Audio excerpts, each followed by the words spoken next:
I've got a question for you. How would you complete this sentence? Methane emissions impact the health of people or our planet.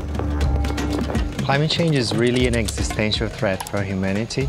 And what's key for people to understand is that methane is 86 times more potent than carbon dioxide. And organic waste is one of the key emitters of methane. So it's really affecting the air quality and the health of people.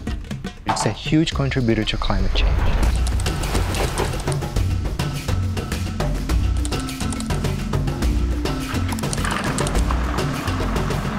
First, we have to avoid food loss and waste and make sure that the organic waste that we produce is composted, becomes biogas, and doesn't end up in a landfill.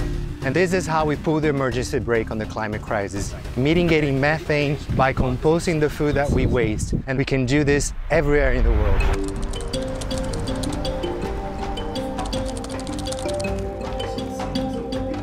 I talk to policymakers who can implement these solutions so they understand that this is a key solution for the climate crisis. And we create jobs, we create income, especially for the waste pickers in Brazil, because they are a key contributor to the proper management of organic waste and other recyclables. Methane emissions impacting both the health of people and our planet. It's as simple as that. I believe people deserve to live healthier lives on a thriving planet. The solutions are in our hands. We know how to do it. We need to do it now.